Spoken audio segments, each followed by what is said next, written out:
প্রভাবশালীদের দখলের কারণে ধ্বংসের মুখে গাজীপুর শালবন।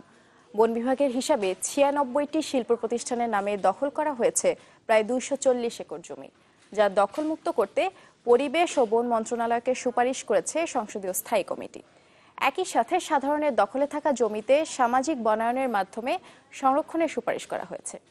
প্রায় 22,000 মানুষের দখলে আছে বনটির 11,863 একর জমি।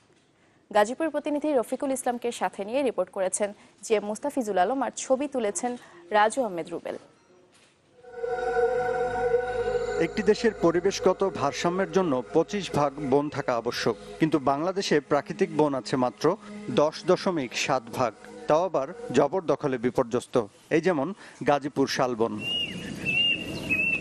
কাগজে কলমে প্রায় 53,000 একর, যার মধ্যে সংরক্ষিত মাত্র 22,000 একর, বেদখল 12,000 একর, আর এমন অনেক ভূমি আছে যেখানে গাছ নেই। বন বিভাগ ব্যর্থ নাকি দখলদারদের প্রভাব প্রতিপত্তির সামনে দাঁড়াবার সামর্থ্য তাদের নেই, সেটা হয়তো বিচার বিশ্লেষণের বিষয়, কিন্তু শালবনের অস্তিত্ব যে হুমকির মুখে তা খুব সহজেই অনুমান করা যায়। অবশেষে পরিবেশ ও বন মন্ত্রণালয় সম্পর্কিত সংসদীয় স্থায়ী কমিটির 18তম বৈঠক থেকে দুটি সুপারিশ এসেছে। 1.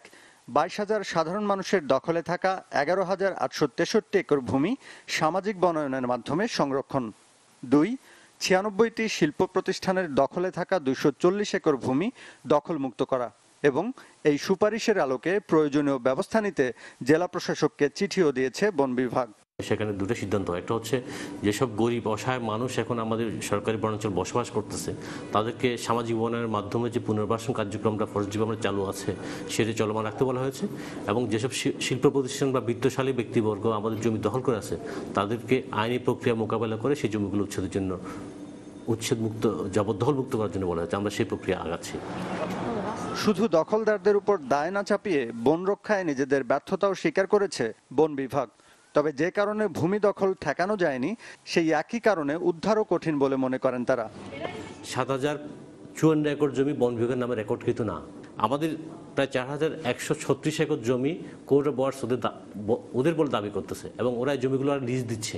শিল্প প্রতিষ্ঠান জায়গা নিয়েছে, পাশের জায়গাটায় একটু করে দখল করে নিয়েছে, অথবা ওরা বলছে একটা মিথ্যা বা ভুয়া একটা কবলা বের করছে, সেটা নিয়ে ওরা দখলে চলে যাওয়ার চেষ্টা করেছে, এবং কোনো কোনো ক্ষেত্রে ওরা সফল হয়েছে, আর কোনো ক্ষেত্রে আমরা বাধা দিয়েছি, ওরা দখল করতে পারে নাই। উন্নয়নের জন্য শিল্পায়নের বিকল্প নাই, কিন্তু পরিবেশ ধ্বংস করে যে উন্নয়ন তা কি টেকসই হবে? G M Mustafizul Alam, channel 24, Gazipur.